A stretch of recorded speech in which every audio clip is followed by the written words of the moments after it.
Lehi Thik's Cafe, pizza, cold drink, fast food available here. Contact number kom. Ronghalan opposite glass corner laya umania. Thik's Cafe entrance lahin. Is a glut megani. Lahin customer kom alone na ya. Amasan hi owner hai. Owner pa tangwa lal sanglin. Thik co-owner Nohag lal ron kim Thik. Lain ang customer pa kami lo chung der ta. Order pizza ko malo lung tani o mani ko order. Alam lung no mo nung soy ding.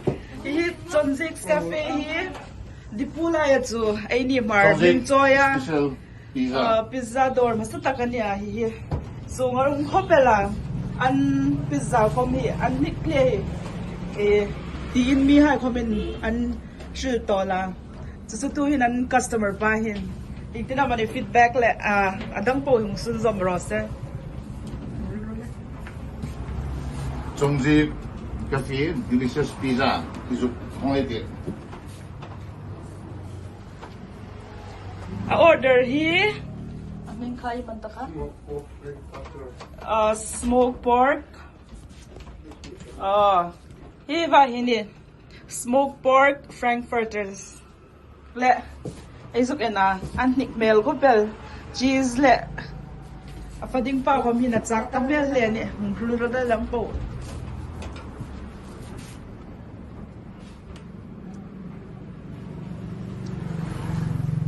a cheesy mel ko pel char Anak chalom lang. Master Chef, owner pa Master Chef in there so bela niya cheesy le ni a cheese come here. Apo an fan na le.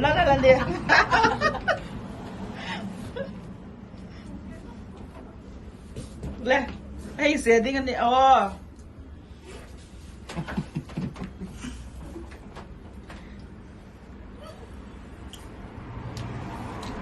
Kaka ipoy kan soup lem char kaning tin naman na taste ka. Kung sure let's like so.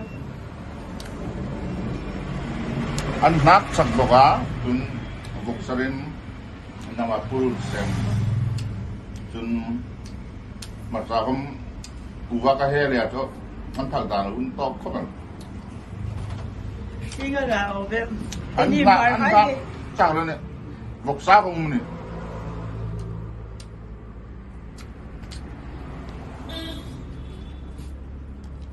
Antik le ni nga ti ashil ding hai ko mazuk thai gin tol bong ni ta nga ti YouTuber in la rem le mana ko ma ko mi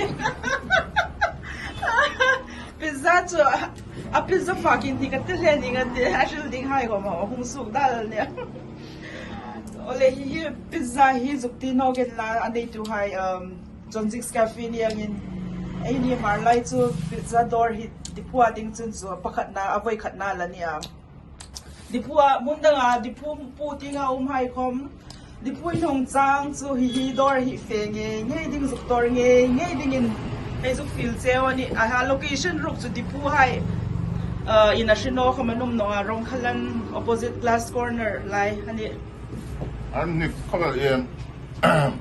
an phone number ka an phone number kom ka masata ka video in jan na kan contact number kom an zigsa bo man ya tem no din nga Instagram akong page niya Thik's Cafe yes Facebook at din Insta 2-3 ading so Instagram at sa wala akong page February 14 kan an hong tan sa wala actually chun follower Instagram mang tapot hai kan so ay ni lo follow ngay ding inay zuk ngen seo ni February Partingan mo. Salah.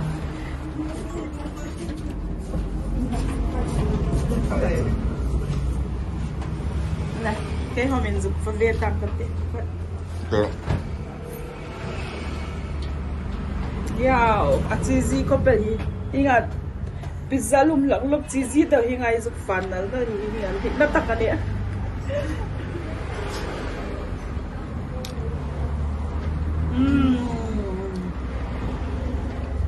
Ang higlang. Mahal so ko para silpa. owner pa here. Ang naksapat, pizza sa hingalum at cheesy daw na kan naksapit. Hindi zukin na. Ito ang masala ko min.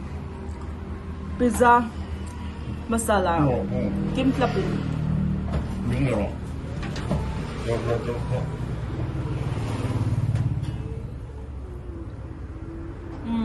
Hello.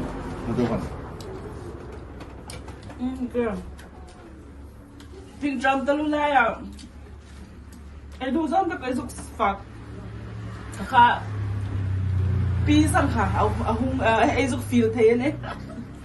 Isok ay bawa isok lutra ka ping drum talu. Ka pis ka isok feel tayo. Anh thích làm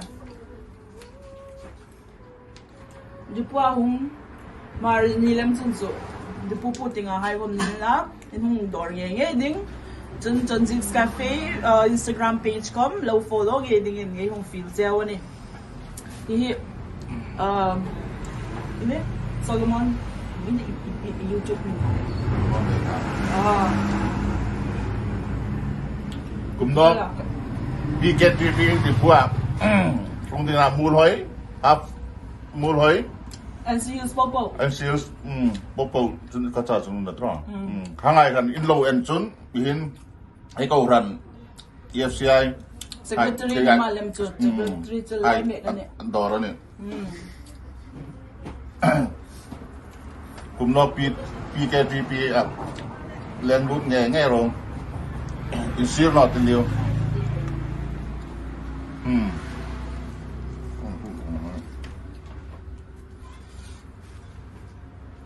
không phải nó bật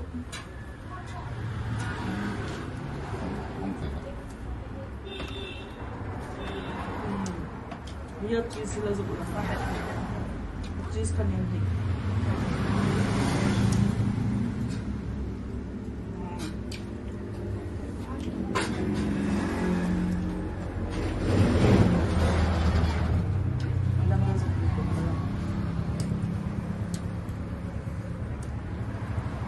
YouTube channel saya aja. Aku kamera itu, angkat. Ini tadi mana? Tomato ketchup. Tomato ketchup dari Jepun betul.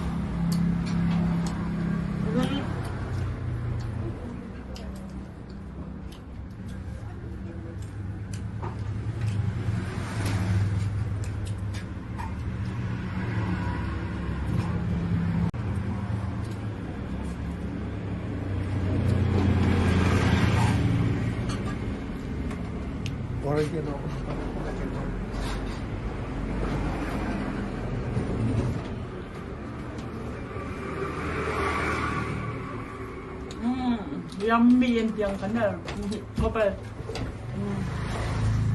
satisfaction.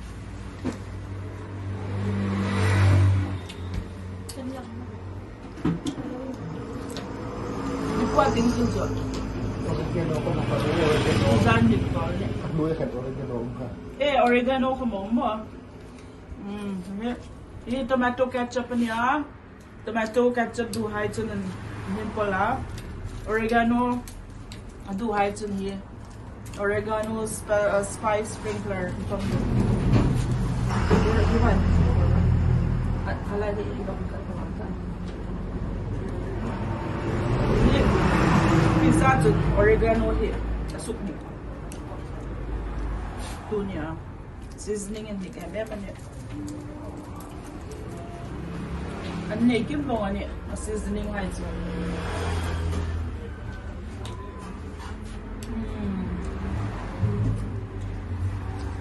Oregano yung parang taro.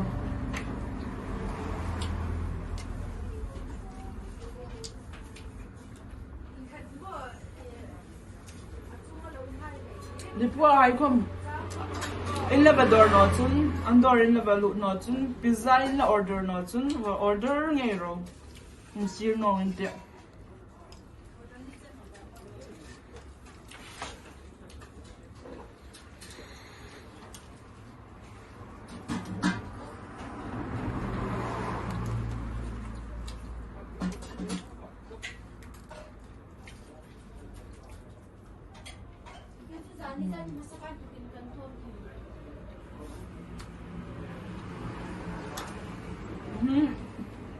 Tissue paper.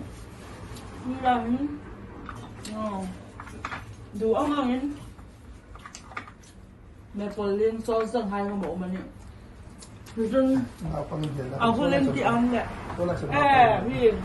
Napakinggan na ding pizza order ang simso nga napang namlaw na le at quickly hai ko ni hai sila pizza order ang kakso bihilay ng low time fast hin piting ko min dang charan le Nescafe umpo ka tuni cold drinks kom sidang dang umani right si mo hilahin beauty products mo kala ni Egon products hai ko discount ko mabuti ani 2-in-1 ang ano to Kung ano bro, ay hindi na fa din te. Diba ikaw ko din or Ina so ini friends.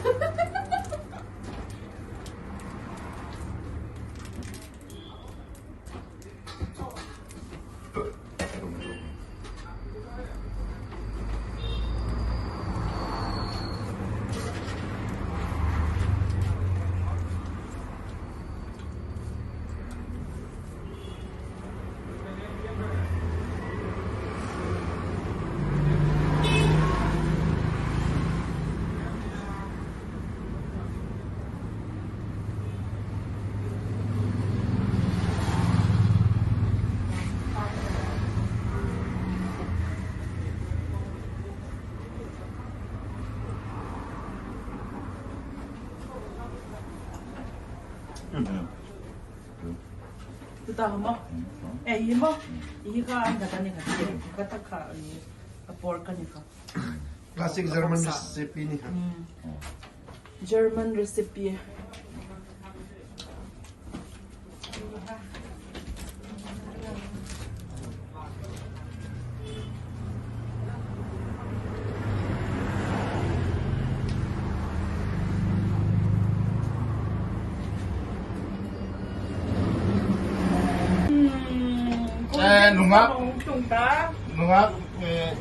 Nungag daw din mo Nungag daw din mo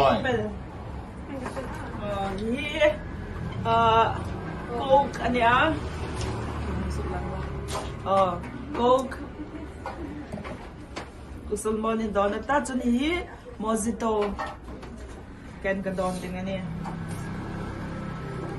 ang nikmele a color ko mo fook tap hi mojito hin ay ingredients okay cheers ingredients hi ang nikmele areng chun zuk shun nung dalay ta ka din ka amo na inung truly nga na inung order venge ami ruk su mojito hin lime le pudina fresh kopel go to fit hoa zuk shun dalay ta ice cube le amo man ya ang dike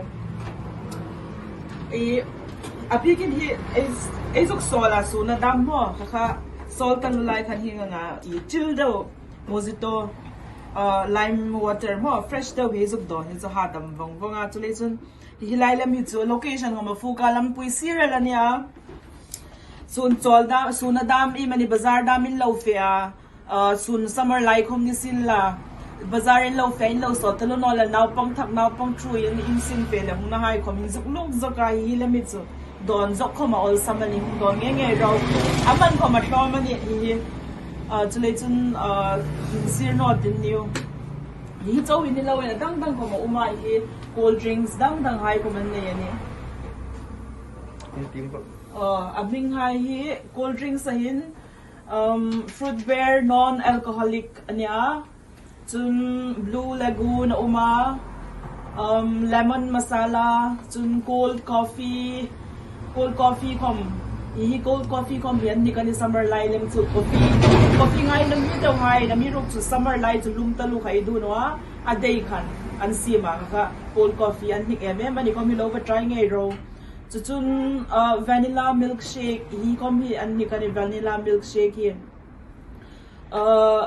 vanilla flavor ni chun strawberry flavor ko mo uma milkshake hin chun mojito kha hi tu ta ga don make hi mojito ni lime le pudina le chun adang ingredients ka chu azuk shul bong tada le ti ka kanang nin ahun ahun in tain hu try nge ding ani Sprite common ne ya Coke common ne ya mineral water tu ina chunga hai po ki cold drinks don thei lo damin lo man chu mineral water bottle common ne ni a day khom uma chun a natural khom use a problem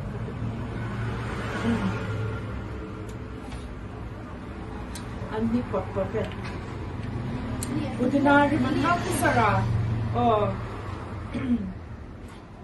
aklum dan ko man hun top ka tu sa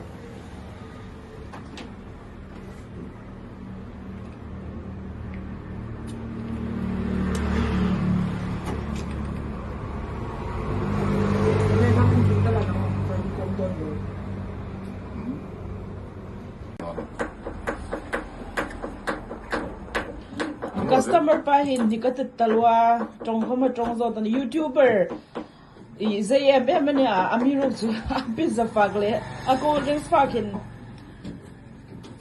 a shielding hai ko ma shik tan on about bit pop gan ni tangat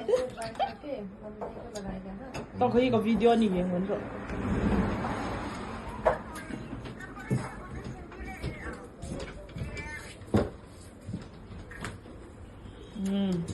so madam no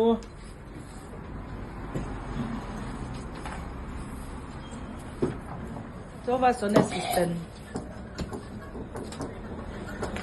hilahin by do hilahin boss hiting hilaw look and it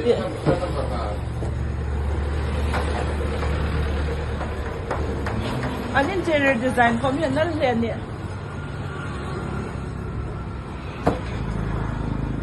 Hi glass corner to so vaso na hi opposite sa rahin hila hin hi Minuhay ni ka.